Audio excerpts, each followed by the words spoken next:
자, 혁신. 어디서? 농업에서. modification이라고 하는 건 보통 우리가 수정, 정정 이렇게 번역하지만 지금은 농업이잖아. 농업에서는 우리가 얘를 품종개량이라고 하자. 품종개량. 자, 그러면 농업에서 혁신이 일어나서 품종개량이 됐다는 얘기냐 안 됐다는 얘기냐? 됐다는 얘기지. 품종개량이 된 거니까 품종개량의 문을 닫아 걸었다 그러면 안 되고 문을 열어놓았다 그래야 되겠지, 그지? 예컨대 사과나 튤립이나 감자 같은 경우가 품종개량이 됐어. 지금은 품종개량이 됐다면 옛날 같은 경우는 그게 가능했을까 불가능했을까? 실현 불가능했겠지. 옛날 같으면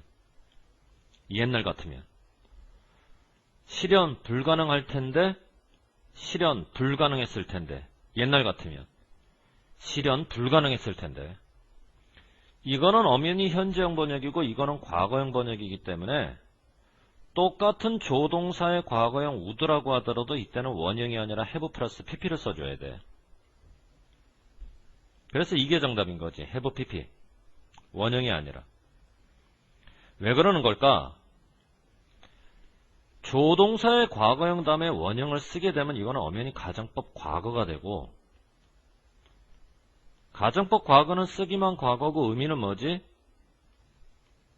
현재지? 현재의 반대를 가정하는 거니까. 그러니까 이렇게 번역을 할 때는 현재처럼 번역이 된다고.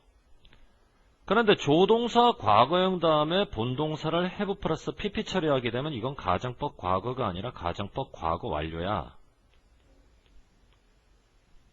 그리고 가정법 과거 완료를 써야 의미가 뭐가 되니? 과거가 되지. 왜냐면 가정법 과거 완료란 과거의 반대를 가정하니까. 그러니까 봐봐. 농업에서 혁신이 일어나서 품종 개량이 이미 가능해졌지? 그 전이라면 실현이 불가능했겠지. 그래서 여기서는 과거형의 의미를 채택을 해 가정법 과거 완료로 문장을 만들어줘야 되는 거지. 대체로 이해돼? 자, 넘어가도 되겠어? 필요한 사람은 영상 멈추고 필기를 하는데 쌤은 그냥 갈게. 식물이 가지고 있는 자연적인 번식 사이클에서는 그게 실현이 되지 않았을 거란 말이야. 근데 이제 인간의 혁신 덕택에 이제는 실현이 됐다라는 얘기지. 자, 이와 같은 경작 과정. 그게 만들어 둔 거야. 일부의 채소와 과일을 고객들이 찾을 수 있게 식료품점에서. 그럼 여기까지는 농업의 혁신으로 인해서 품종이 개량된 플러스 사실을 진술하고 있지, 그지? 자, 여기서부터.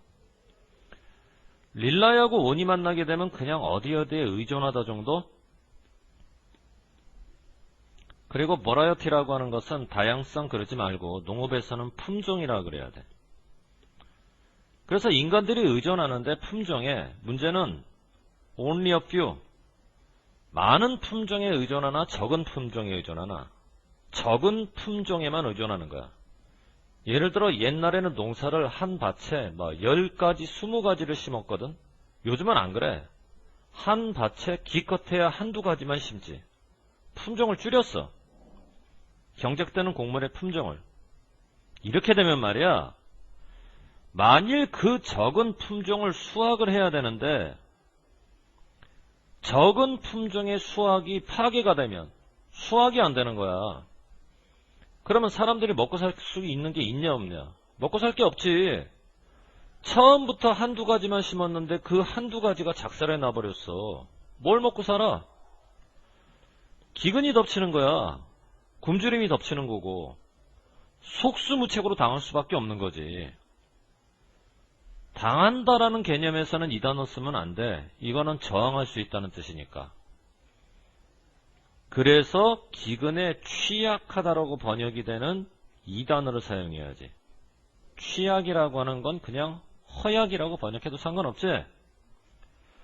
그러면 지금 이 현상은 품종 개량으로 말미암은 마이너스 현상을 얘기를 하는 거기 때문에 앞에 문장 플러스 뒤에 문장 마이너스로 넘어가려면 당연히 대조관계가 안 나올 수가 없는 거야. however. 이런 일이 정말 있었나? 이런 일이 있었어. 어디서? 옛날 아일랜드에서. 아일랜드 얘기가 나오는 이유는 보나마나 사례를 제시하기 위한 거야. 그지? 그래서 옛날 아일랜드에 살고 있는 100만 명 되는 사람들이 죽어버린 거야. 3년 동안에. 아일랜드에서 키우던 감자에 기근이 들었거든. 아니 감자에 기근이 들었으면 다른 거 먹으면 되잖아. 예를 들어 쌀, 밀, 보리 이런 거. 근데 그게 안 됐던 거야. 왜? 아일랜드 사람들은 의존을 했는데 감자에 너무 많이 의존했던 거지. 그러니까 아일랜드 전국에다가 전부 다 감자만 심어놓은 거야. 딴 거는 안 심고. 그러다가 감자가 작살났네? 먹을 게 없는 거지. 죽는 수밖에 더 있어. 감자에 의존하긴 의존했는데 많이 의존했나 적게 의존했나? 많이 의존해서 문제가 생긴 거지.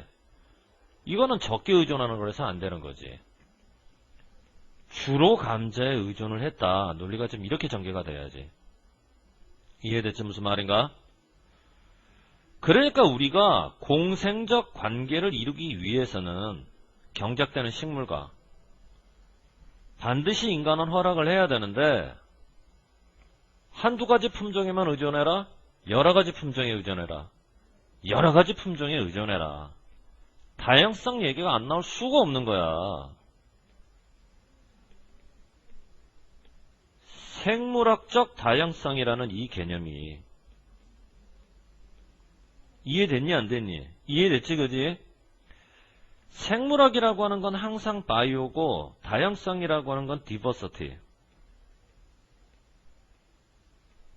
그래서 바이오 디버시티 하게 되면 이게 바로 생물학적 다양성. 굉장히 중요한 개념입니다. 이 지문에서는.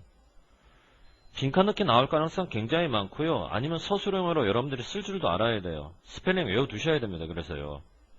이게 무슨 말이냐면 밭에다가 한두 가지만 심지 말고 한 10가지 20가지 심으라는 얘기지. 그래야 한 가지가 실패했을 때 나머지를 가지고 먹고 살 거 아니겠어. 그런데 요즘은 경작을 해도 어떤 경작을 하는지 알아?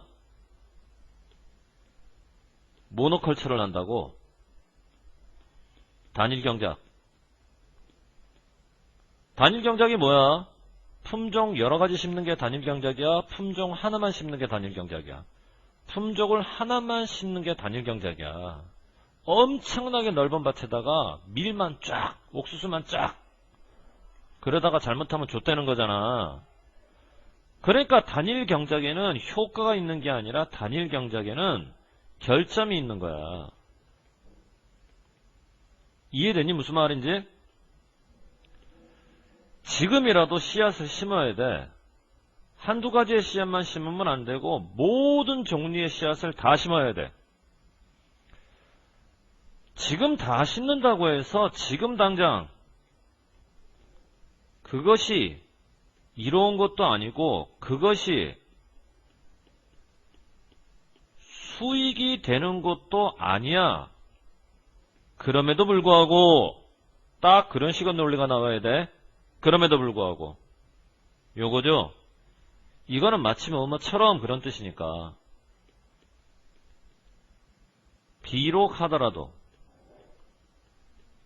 온갖 종류의 씨앗을 심었을 때 지금 당장 유용하거나 수익이 되지 않는다고 하더라도 나중에 올 세대들을 위해서는,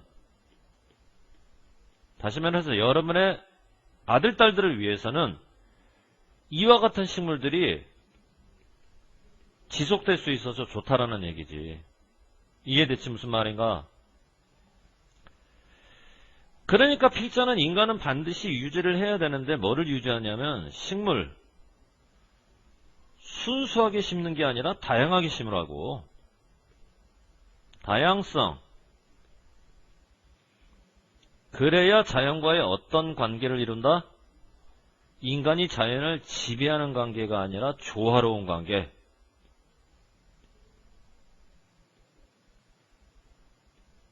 왜 여기서 조화롭다는 얘기가 나올 수밖에 없나?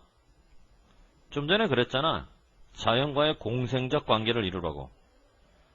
공생적 관계라는 말 때문에 조화로운 관계라는 개념이 나올 수밖에 없는 거지. 이해됐지 무슨 말인지? 문법적으로는 이거 중요해.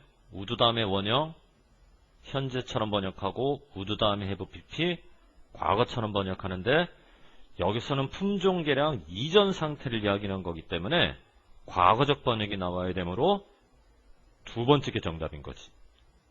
통과해보자고 그 다음 페이지.